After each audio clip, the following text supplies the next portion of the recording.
Well, thank you, Perrin, and that was a very kind introduction. And let me take this opportunity to thank you for your leadership and underline the important work of the Chamber. I'm very pleased to connect with you virtually to discuss our interest rate decision yesterday, as well as some of the challenges facing the Canadian economy in this recovery. Tomorrow marks 6 months since COVID-19 was declared a global pandemic. Since then, this disease has taken a huge toll in lives and livelihoods. In the first half of 2020, it caused the biggest global downturn since the Great Depression. Au Canada, l'économie a connu la plus grande baisse jamais enregistrée au deuxième trimestre. Le PIB a chuté d'environ 13% au cours du premier semestre. Lors du cru touché en avril, environ 3 millions de Canadiens étaient sans emploi et des millions d'autres avaient un horaire de travail réduit. Cette récession a été exceptionnellement grave. Elle est aussi inhabituelle par la façon très inégale dont elle frappe les entreprises et les particuliers. Les fermetures d'entreprises et les pertes d'emplois ont été moins importantes dans les secteurs qui ont pu s'adapter rapidement au travail à distance et aux transactions en ligne. Par contre, les secteurs exigeant des contrats étroits et les employés de ces secteurs ont été durement touchés.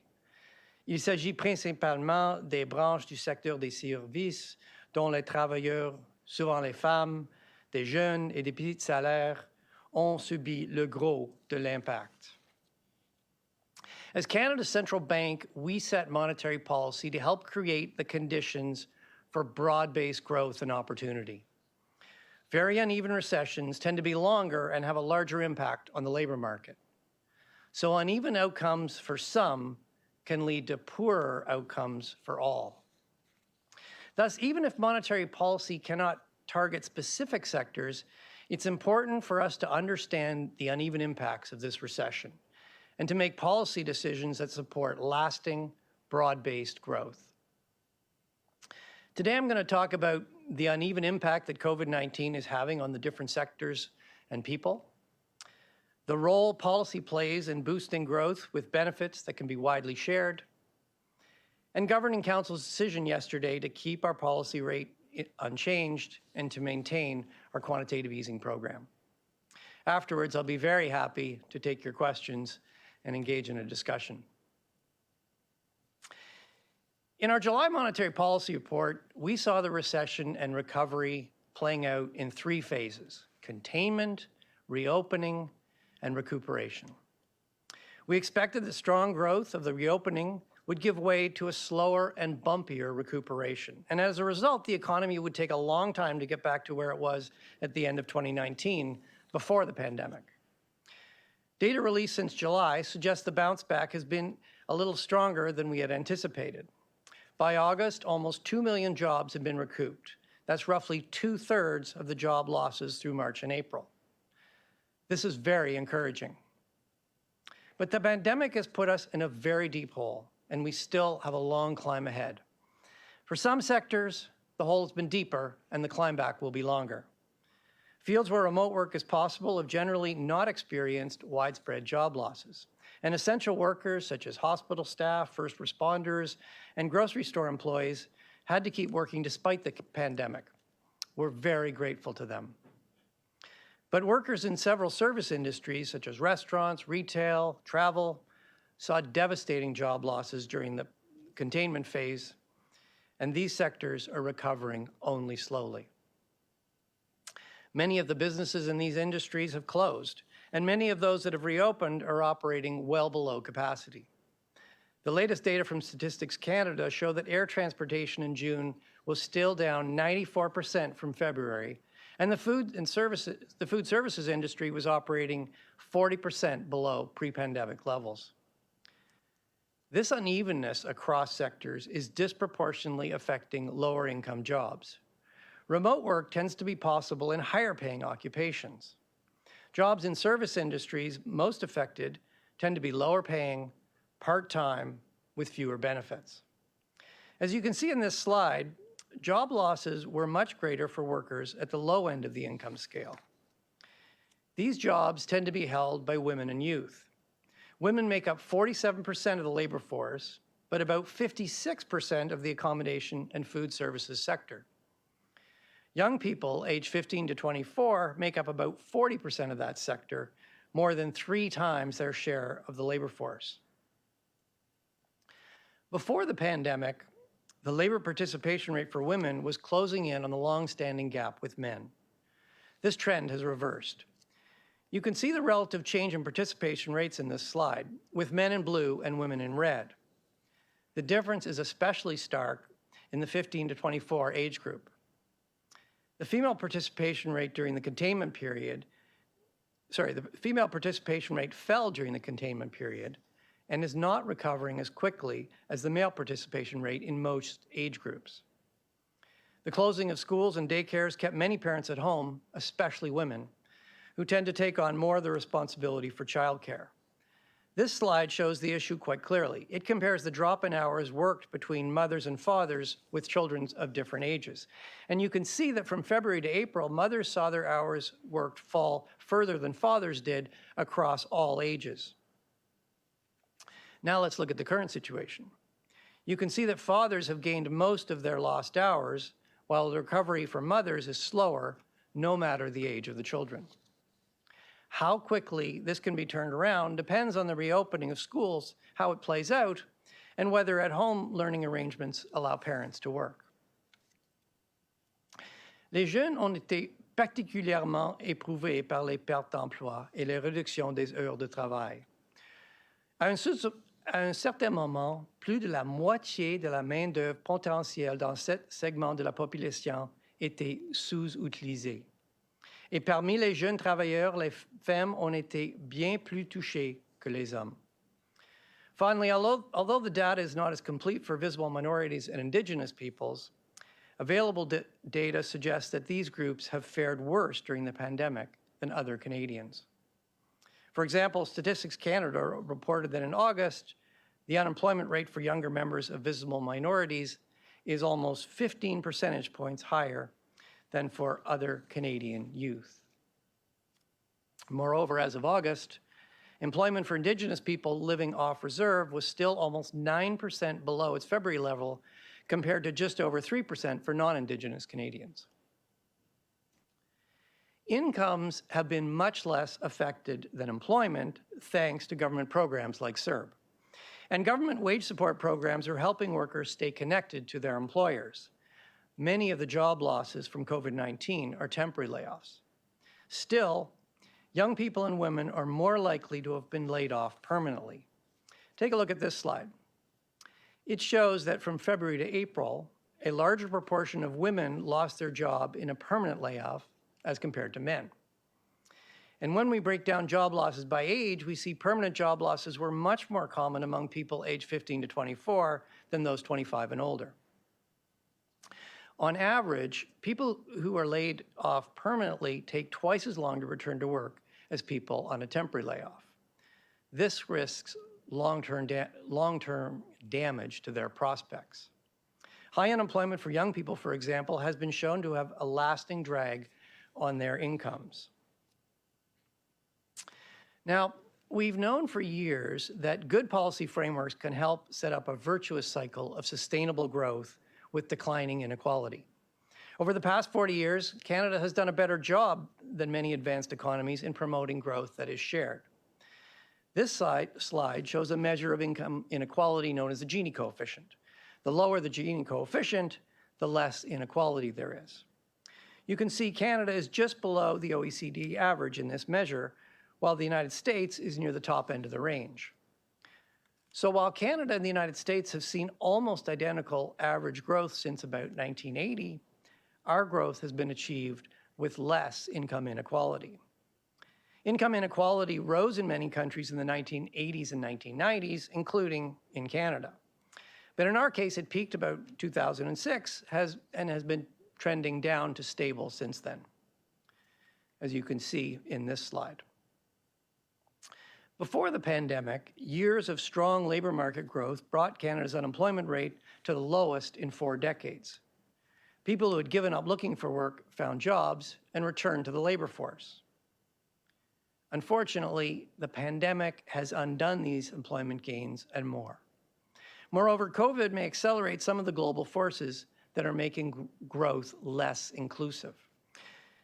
The use of digital technology has accelerated as COVID drives households and businesses to do more online.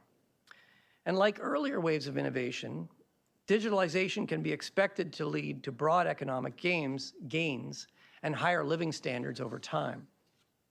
But there are risks, particularly in the transition. In the early days, lower and middle income workers are likely to bear much of the initial cost of displacement. There are also other ways that the pandemic could narrow opportunity. The commodities boom of the mid-2000s was good for both growth and economic opportunity in Canada. Higher prices for oil and other resources helped raise wages for workers in those sectors and reduce poverty rates in energy-producing regions. And long-distance commuting to the oil patch also helped increase wages elsewhere in Canada. The resource sector continues to be an important source of employment in many regions.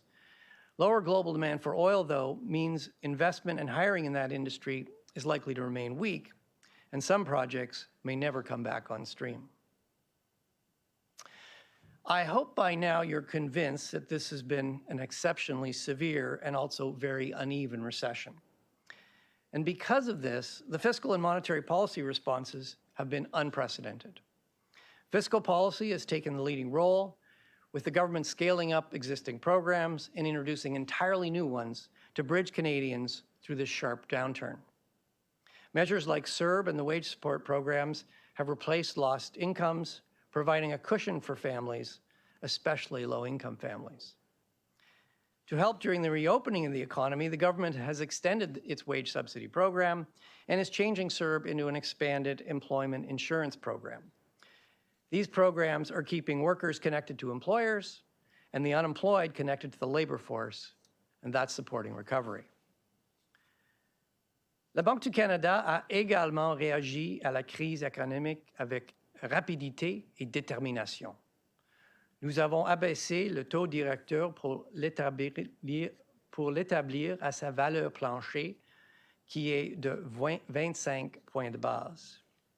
Nous avons aussi lancé une série de programmes d'achat de soutien à la liquidité. Au début, pour maintenir l'accès au crédit et depuis pour assouplir les conditions monétaires pendant la réouverture de l'économie. Alors que nous passons maintenant de la phase de réouverture à celle de récupération, la Banque fait tout son possible pour soutenir la croissance et permettre aux Canadiens de reprendre le travail. Le meilleur moyen d'améliorer de façon durable la situation économique et de prévenir les séquelles associées aux pertes massives d'emplois, c'est de remettre la population au travail. En abaissant le coût de crédit, nos politiques préparent le terrain pour que les consommateurs puissent dépenser et que les entreprises puissent investir. En arrimant nos actions à nos cibles, nous soutiendrons l'économie pendant toute la durée de la reprise. Nous l'aiderons aussi à retrouver sa pleine capacité et le plein emploi. C'est ce que nous pouvons faire de mieux pour améliorer les opportunités pour tout le monde. Striving for equality of opportunity is simply the right thing to do. It's also good for growth. The lost jobs for women, youth, and low-wage workers is a problem for us all. If these workers become discouraged and leave the labor force or lose valuable skills over time, their reduced economic participation will lower our potential growth, limiting living standards for everyone. More generally, as highlighted in recent years by the G20, inequality can make economies less resilient.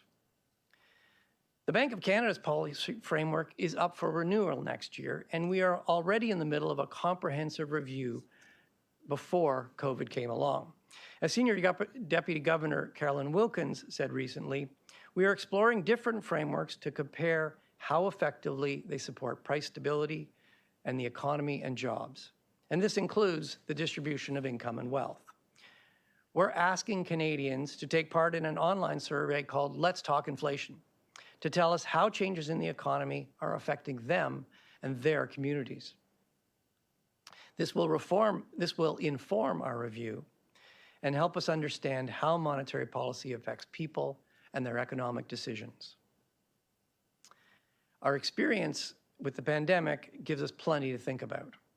And as part of our review, we are also studying the effects of our tools, such as large-scale asset purchases like government bonds.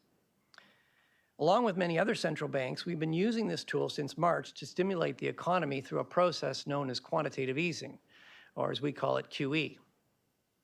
The use of these tools by central banks around the world is still relatively new, and we are assessing their effectiveness. The experience of the global financial crisis in other countries has led some to argue that QE contributed to inequality by boosting the prices for financial assets held by wealthier people. It's true that QE works through many channels, including financial portfolios, and this could boost wealth inequality. But as research on the experience with QE in the United States and the euro area highlights, QE can also reduce income inequality. That's because lower borrowing costs stimulate economic activity, which in turn boosts jobs and incomes, particularly for low-income workers. Research on this topic is ongoing, both internationally and here in Canada, and we will continue to monitor all the effects of QE. In summary, we know that monetary policy is a broad macroeconomic instrument that cannot target specific sectors or workers. But growth and how it is shared are not independent. The stronger and more durable the recovery, the more opportunity there is for everyone. And the more opportunity there is for everyone, the stronger the recovery and the more durable is growth.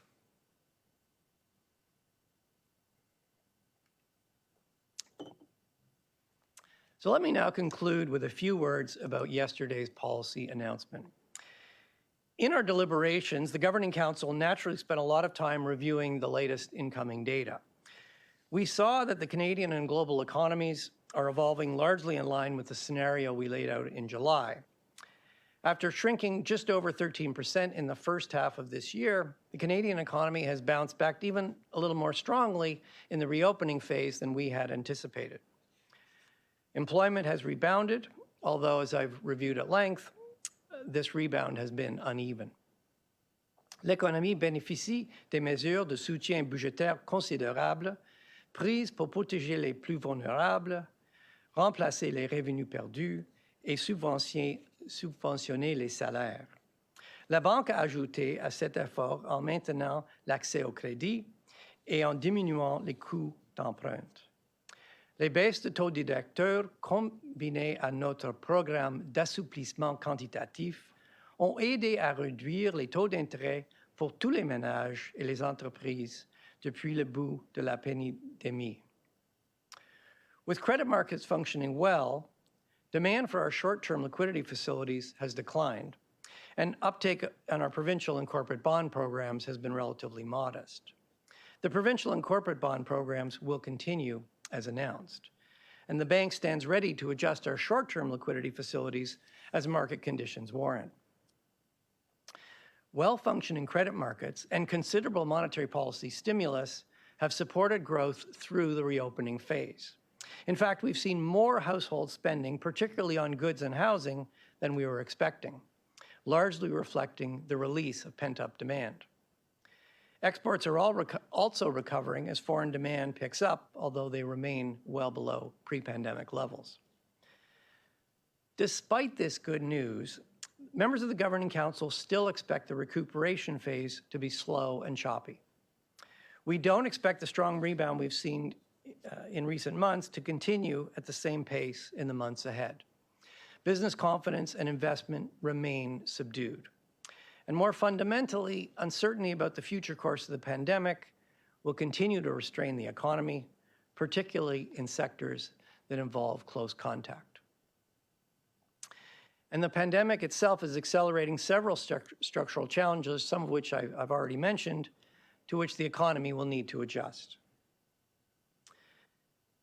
The Governing Council also discussed inflation and its outlook. With CPI inflation now close to zero and downward pressure coming from energy prices, travel services, and economic slack more generally, we expect inflation to stay well below the 2% target in the near term.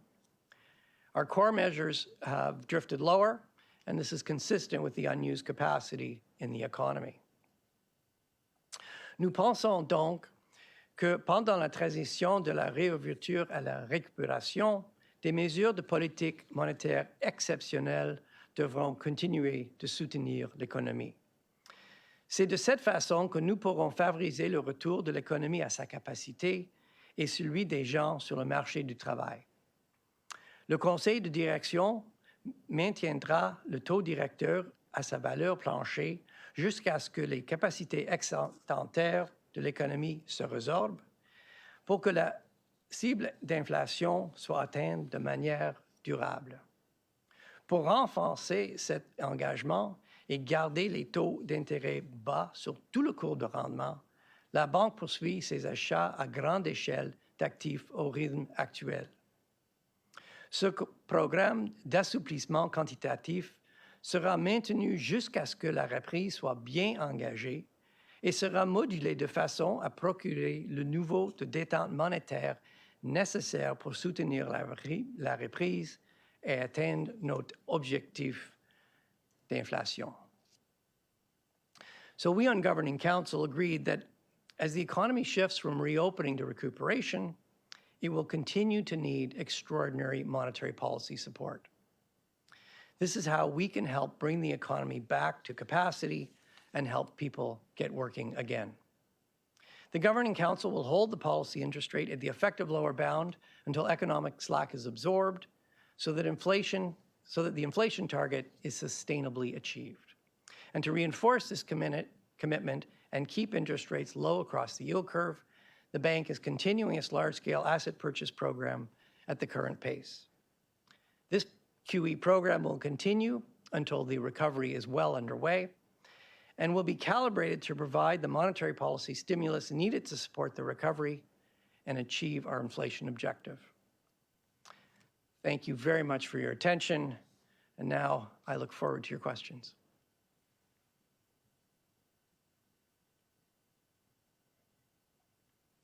Well, thank you, Governor Macklem, for those fascinating remarks and analysis. These are certainly historic and challenging times for the Canadian economy and the Canadian Chamber of Commerce and the entire business community. Thank you and the Bank of Canada for your efforts to support all sectors and people in the economy. I'm Trevin Stratton, the Chief Economist at the Canadian Chamber. Before getting started, I want to inform those viewing today that the Governor's remarks with the graphs is available on the bank's website. That's bankofcanada.ca and banqueducanada.ca. I also want to remind the members of the Canadian Chamber and the Canadian Business Resilience Network that registered for this webcast that for the next 15 minutes, we will be conducting a Q&A session with Governor Macklem.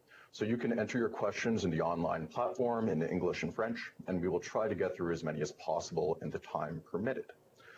So we already have one question that has come in, and that is, the COVID pandemic has placed a once obscure economic theory, modern monetary theory, or MMT, at the center of monetary policy debates.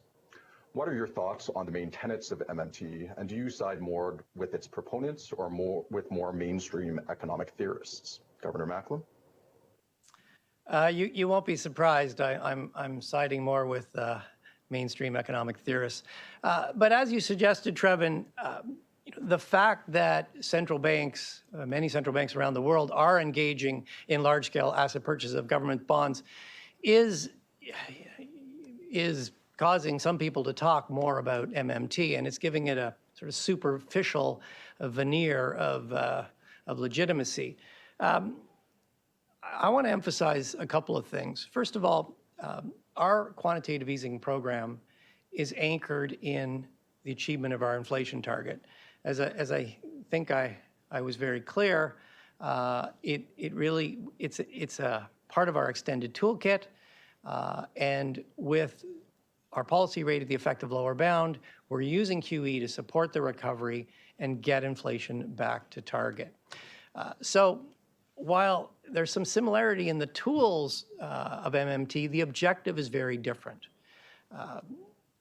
And when you look at MMT, there's really no evidence in history that it's worked. In fact, when monetary policy has been directed to supporting government deficits and underwriting the government, it's ended badly.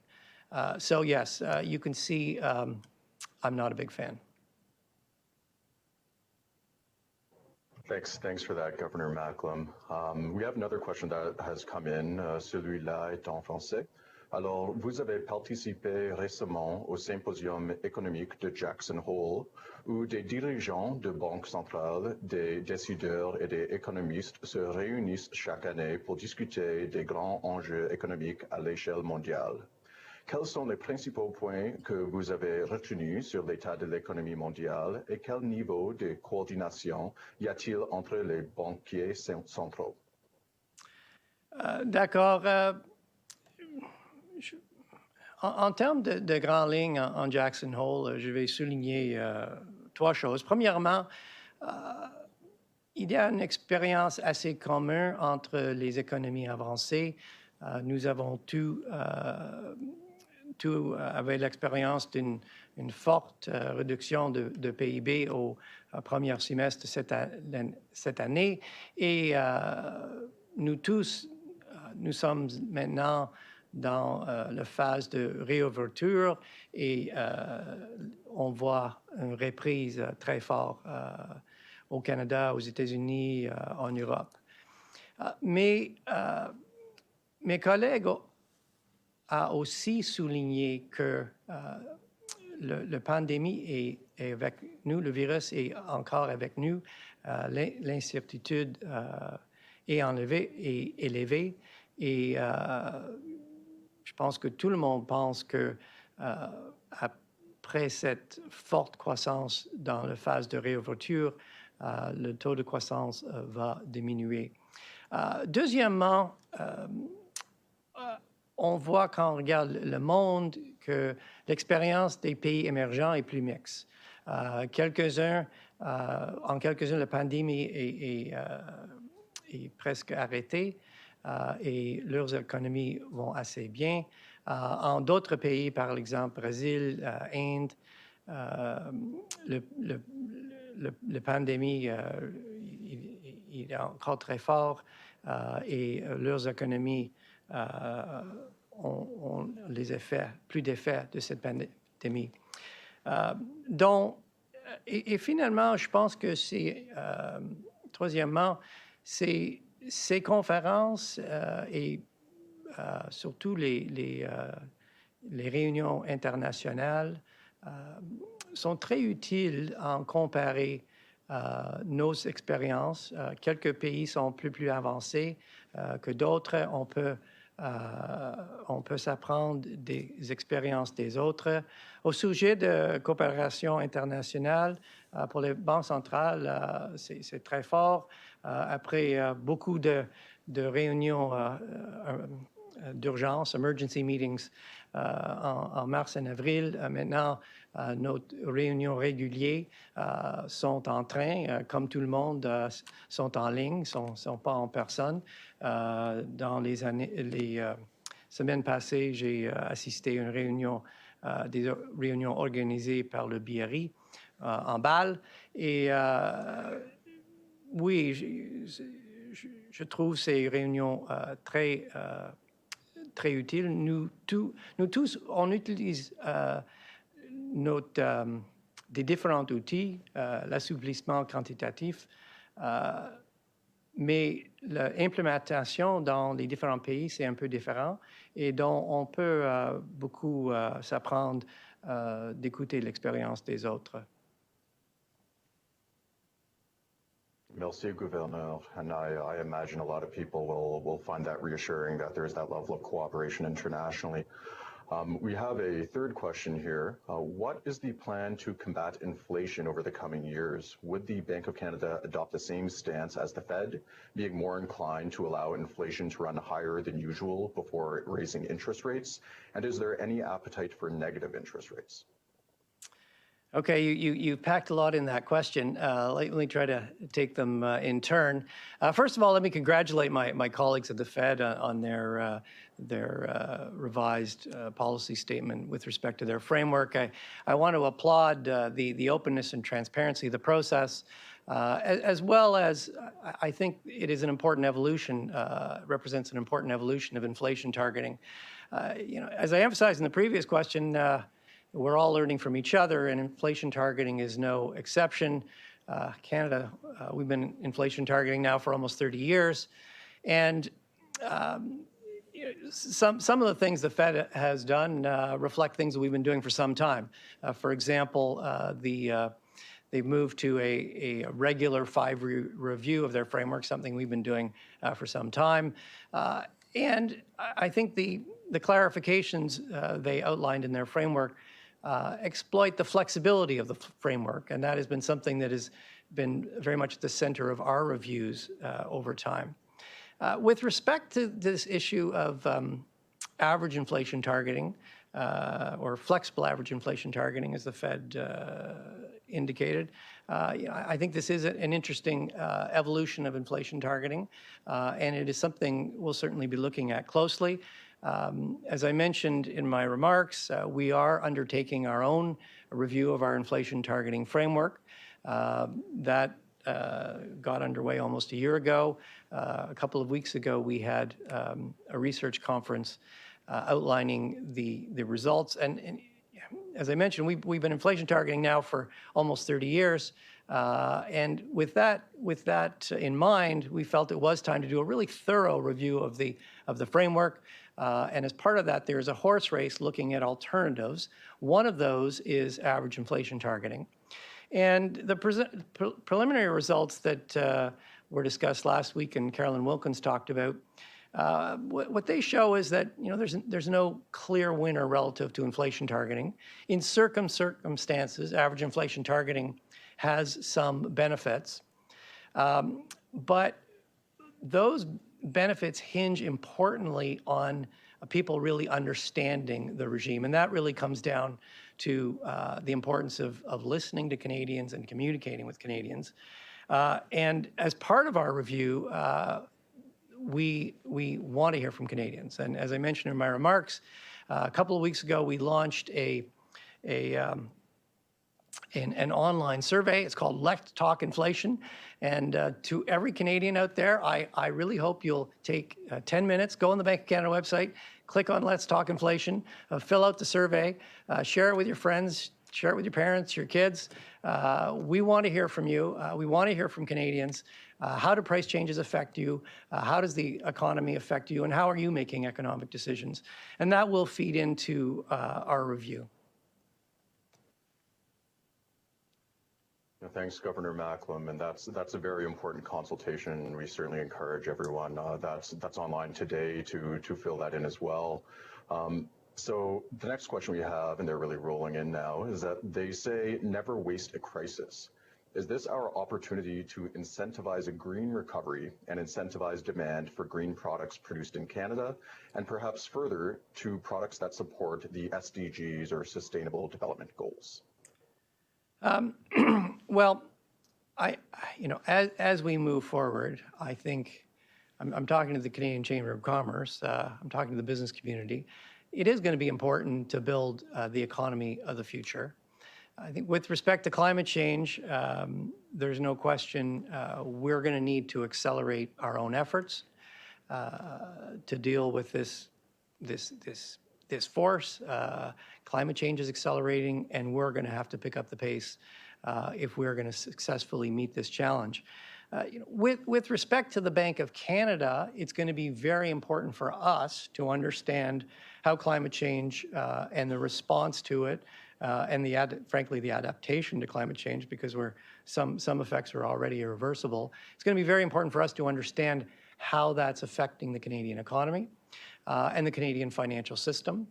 And one of the things that we're starting to look at is how could we work with the financial sector to look at alternative scenarios in climate change and how that would affect the financial system and the Canadian economy. So yes, don't waste a crisis. But the first and most important part is we've got to sustain this recovery. We've got to get Canadians back to work. We've got to get companies investing again. That's a precondition for growing the economy of the future. That is definitely a message and precondition that the entire business community can get behind. And on that note of reopening and recovery, we have the next question, which is, does the Bank of Canada feel that Canada has fully moved out of the reopening period? And does the bank have any predictions on the possible length of the recuperation period? It's these phases are going to overlap to some extent. We're certainly well advanced in the reopening phase, and we're now moving into the recuperation phase. And the message there really is we were in a very deep hole. We have climbed part way back out, but we still have a long way to go. There are still more than 1 million Canadians who lost their jobs who are not back at work. And it's probably going to take longer to recover that million jobs than it took to get the first 2 million back. So we still have some ways to go.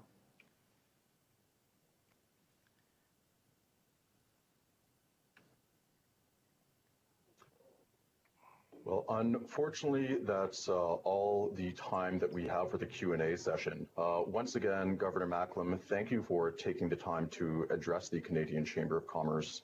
The Canadian business community looks forward to working together with you and the Bank of Canada in helping all sectors and people in our economy recover from the uneven effects of COVID-19. I would now like to invite Madame Monique Leroux to provide closing remarks. Madame Leroux. Thank you so much, Trevin. Merci beaucoup. Alors, I am Monique Leroux, Chair of the Industry Strategy Council and Vice Chair of Fiera Capital Holdings. On behalf of all of us, I would like to thank the Governor for his remarks today and for the lively and stimulating conversation with Trevin.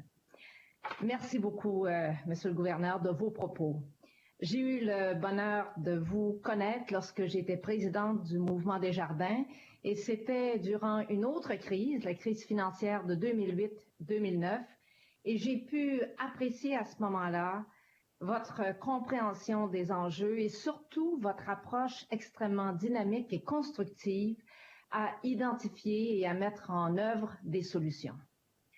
I find myself in a unique position as chair of the Industry Council and as a member of the Canadian Chamber of Commerce Council for Women Advocacy. I have this very special opportunity to bring the perspectives of Canadians from all sectors to ensure that we have an economic recovery underway, but inclusive. One of the big issues we are facing is that we need to get Canadians back to work and back to school, and it was so well expressed and discussed by the Governor. In these very difficult times, all people, women, men, students, Indigenous peoples, need support to get meaningful jobs and effective access to training, upskilling, and reskilling opportunities. However, and the Governor was so clear in his remarks, women everywhere in Canada are facing additional pandemic-related challenges about their working lives. These are very important issues that the Council for Women Advocacy, led by the Chamber of Commerce, is urging government to resolve. And of course, there are important proposals, and I'm very proud to be part of that initiative.